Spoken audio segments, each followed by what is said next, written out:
Salamat po, Mr. President. In lieu of an interpellation of the good gentleman from Tarlac, I will be seconding a motion, Mr. President, preceded by a brief manifestation. Earlier, Mr. President, Senator Marcoleta said he refuses to speculate on reversal. But the good gentleman's own position is based on his own speculation that the SC will not reverse its decision. A tabling of the motion to dismiss, which is what I will second in a few minutes, Mr. President, a tabling of the motion to dismiss by the Senate today is not defiance of the Supreme Court. Wala pa nga po kasing final na decision. Kahit ang Korte Suprema po, iniintay pa ang comment ng VP.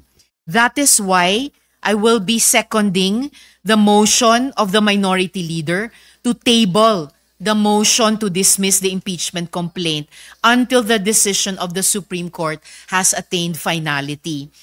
Tama po. We should exercise extraordinary prudence in this matter of transcendental importance. Still, I also wish to take this opportunity to express my thoughts at this crucial moment for our chamber. Mr. President, I agree and I continue to respect the Supreme Court. Hindi po magbabago iyan. But, Mr. President, hindi naman po ibig sabihin ng respeto ay pananahimik. Lalo na kapag inisip natin kung gaano kalaki ang nakataya dito. Magkaiba rin yung rumerespeto at yung bulag. Kaya naman, I will not be choosing silence, nor will I be turning a blind eye in the face of clear and unmistakable injustice. I am encouraged by the words of brave professors of the UP College of Law who in 2010 issued a sharp critique of a Supreme Court decision, Vinuya versus Executive Secretary, which said, the court cannot regain its credibility and maintain its moral authority without ensuring that its own conduct, whether collectively or through its members, is beyond reproach. So, in the context of the SC decision, Duterte versus House of Representatives, I believe we need to shed light on some concerns which former justices and constitutional framers themselves, some of whom are here this afternoon, Mr. President, have underscored. Una, the Supreme Court decision was based on critical factual errors. At binanggit na rin po ito ni Minority Leader. And this has since been pointed out by no less than retired Senior Associate Justice Antonio Carpio. For example, the decision said that the February 5 impeachment complaint was transmitted to the Senate without a plenary vote in the House. A simple check of the records, specifically House Journal number 36, shows that this is false. Walang haka-haka. Those official records are plain for anyone to see. Sabi tuloy ni retired Chief Justice Renato Espuno, na siyang chairman ng Philippine Constitution Association, the Supreme Court was faced with a famine of facts necessary to make a decision invulnerable to constitutional assaults. Pangalawa, actions already taken under a prior and valid interpretation should be recognized as legally effective. Yan naman ay mula kay retired Justice Adolf Ascuna. The House of Representatives was operating under the regime of the legal doctrines in Francisco and Gutierrez, which held that the initiation of impeachment proceedings begins from referral. Kung unconstitutional pala na sundin ang legal doctrines, in the words of Justice Ascuna, that is legally unfair. Paano nga naman unconstitutional kung sinunod lang nila ang patakaran ng mismong Korte Suprema? Dagdag pa po sa isang desisyon nitong 2020 lamang, Madreo versus Byron. Sabi ng Korte na kung may pagbabago sa doktrina at interpretasyon ng batas, dapat prospective ang aplikasyon nito. At ang pangatlo at huling punto, mistulang nadagdagan ang requirements sa proseso ng impeachment na hindi naman nakasaad sa ating saligang batas. These new limitations, Mr. President, are not found in our fundamental law. Wala yan sa konstitusyon at kontra yan sa accountability. One disturbing example, sabi ng desisyon, kailangan daw na isumite na ang bawat ebidensya laban sa opisyales sa pag-file pa lang ng complaint sa House. Dapat ba naka-attach na ang bawat bank slip, public record o testimonya ng witness na ihaharap kahit wala pa silang proteksyon ng Senate Impeachment Court? Ang tanong tuloy ng marami, realistic ba yan? Paano kung ang impeachment ay laban sa mataas na opisyal na kayang-kayang magtago ng ebidensya o manakot ng mga potential witness? Bakit humaba yata ang checklist ng proteksyon para lang sa impeachable officials? Samantalang ang taong bayan na nagtatanong, na naniningil ng pananagutan, sila pa ang pinahirapan. Sila pa ang nadagdagan ang requirements.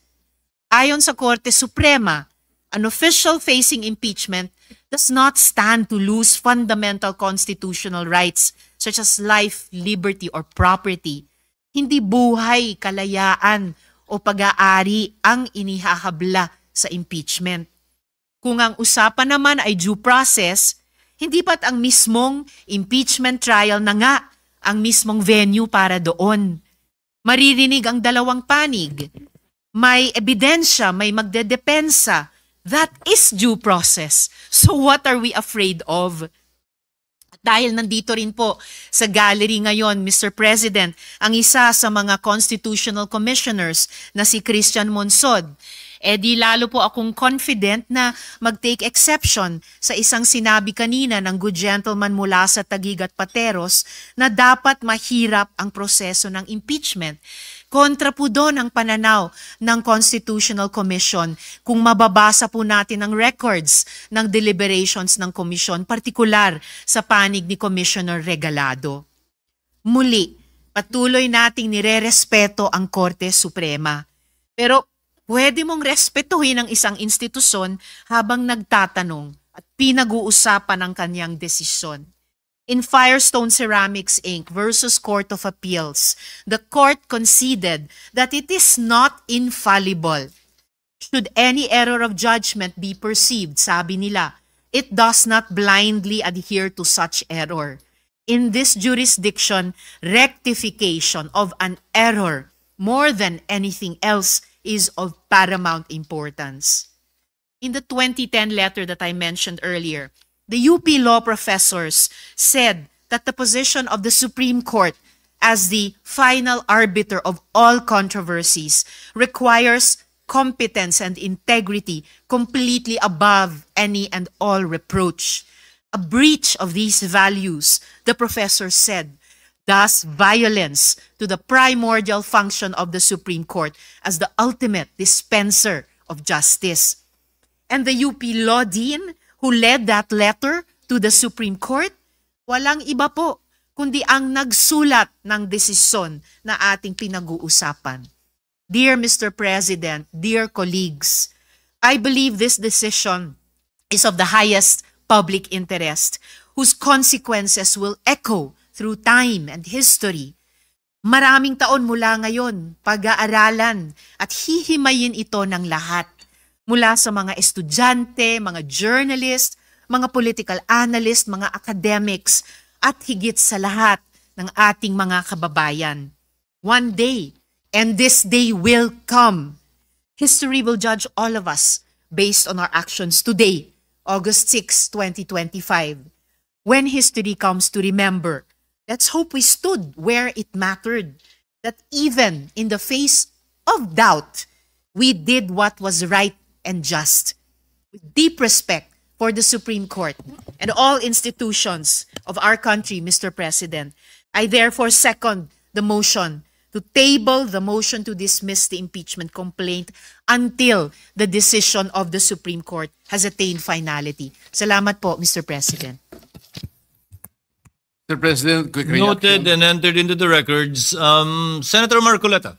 Sir President, unang-una, yung sinabi ko pong speculative, sapagkat it was not based on my own speculation. It was based on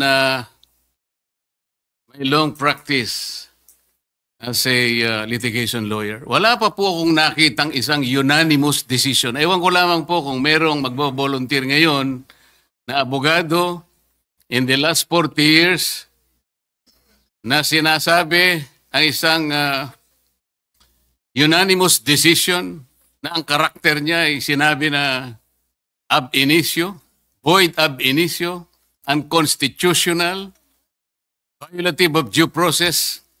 Maybe if we can speculate that all the members of the Supreme Court after the filing of the motion for reconsideration will resort to their worst, will resort to the worst angels of their nature. Maybe, baka ganun lang. What do we expect? We expect that 8 of them will reverse themselves altogether? Kung sakasakali naman po na in-archive natin or whatever word is applicable at sinabi, under miraculous circumstances, sinabi ng Supreme Court, we are all reversing ourselves. E di continue natin. Anong problema? Pero kagaya po ng sinasabi ko kanina, Mr. President, ang pagkakaluto nga po hilaw eh. Ipinipilit po ngayong ipakain sa Senado ang isang bagay na hilaw. Eh paano? Sinabi po ba ng Supreme Court na wag na kayong mag-impeach? Hindi po. Binigyan po tayo ng guidelines. Alam po ba ninyo kung bakit binigyan na ng guidelines ng Supreme Court kung paano mag-impeach? Kasi po, Mr. President, if you recall, the Supreme Court issued a notice on July 8, 2025, requiring at least 11 information from the House of Representatives and the Senate. The Senate made a manifestation na wala po kaming maibibigay sapagkat lahat po niyan ay makukuha ninyo sa House of Representatives. Alam po ba ninyo na 4 sa hinihingi ng Supreme Court ay nandun po sa puso ng due process? Ano po yung hinihingi? Sinabi lamang po ng Supreme Court, pwede bang ibigay nyo sa amin kung lahat ng miyembro ng House of Representatives ay binigyan ninyo ng kopya at kailan? Pwede bang ibigay nyo sa amin ang timing kung kailan nyo ibinigay at binigyan, kung paano nyo sila binigyan ng pagkakataong mabasa yung impeachment complaint? Pwede nyo bang ibigay sa amin kung every article of impeachment ay nakalagay doon ang mga dokumento na nagpapatibay ng artikulo? Pwede nyo bang ibigay sa amin kung nagkaroon sila ng pagkakataon talaga na mabasa yung impeachment complaint? Alam po ba ninyo kung anong sagot ng Solicitor General in behalf of the House of Representatives? Ito po yung sagot nila. It is the position of the House that these matters pertain to its internal proceedings, which have always been regarded as beyond the jurisdiction and scrutiny of this honorable court. Sa Tagalog po, wala po kayong pakialam dito sa amin. Yung inihingi po ninyo, kami lang po yun. Para tinatanong lang naman po eh. Binigyan nyo ba ng pagkakataon sila na mabasa? Bakit? Mahirap po ba sagutin yun? Ano pa po sinabi? This is especially because the matters referred to the preparation, circulation, and perusal of the impeachment complaint as well as its attachment are not governed by specific constitutional provision or the House rules. So dahil po wala sa Constitution at wala rin po sa House rules, ano po yun? Wardi-wardi na lang.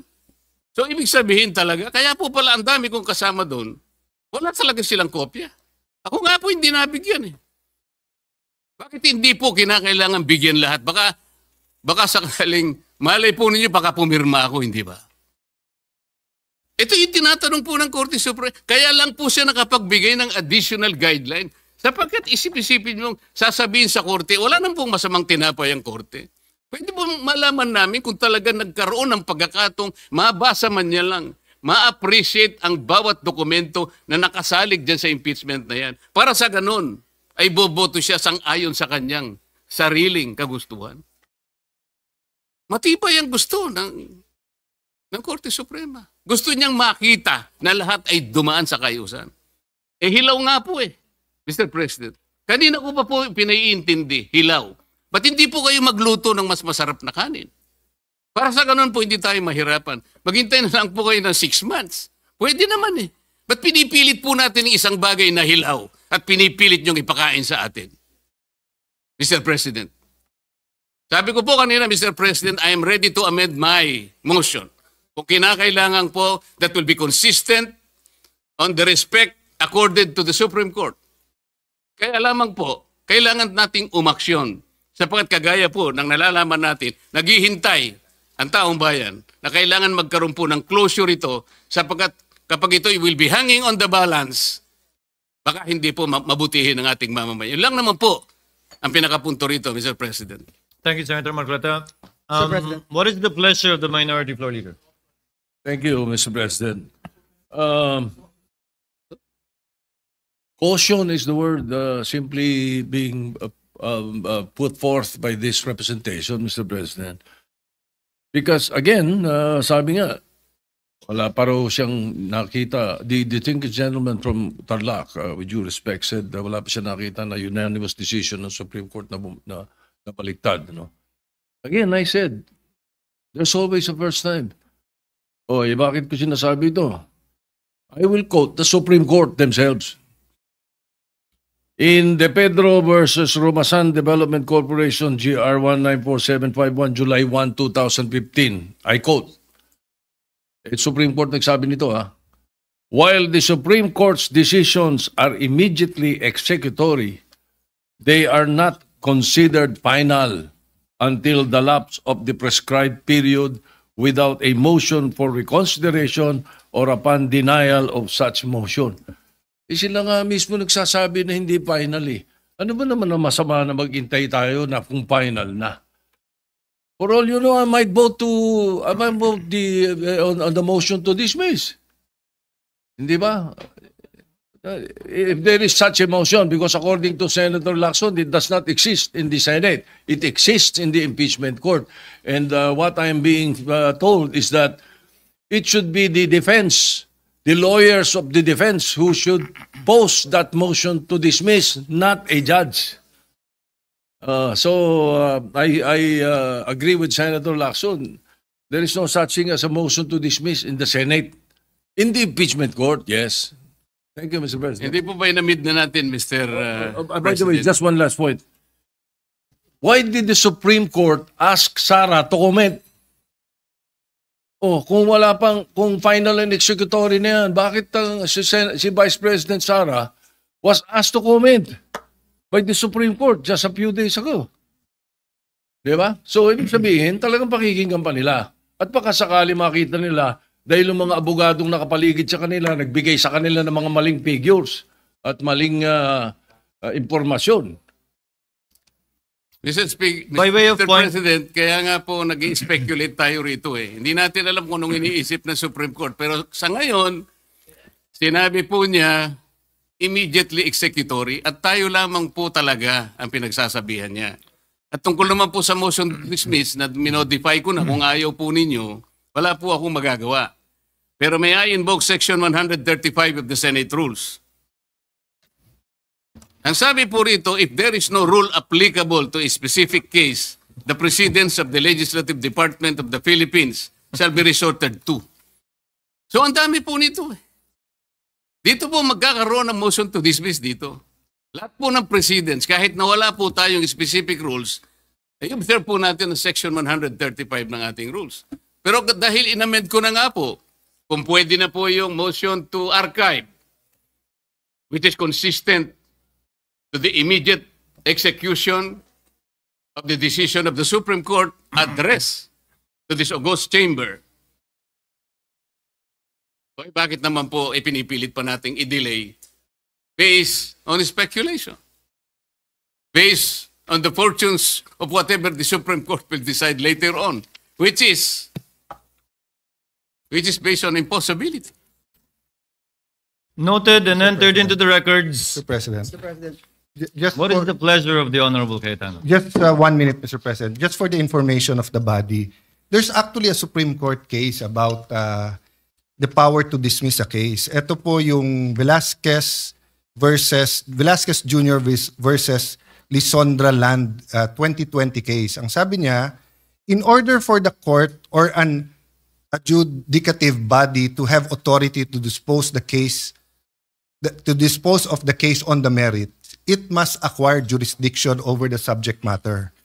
It is axiomatic that the jurisdiction over subject matter is conferred by law and not by the consent or acquiescence of any or all of the parties or by erroneous belief of the court that it exists.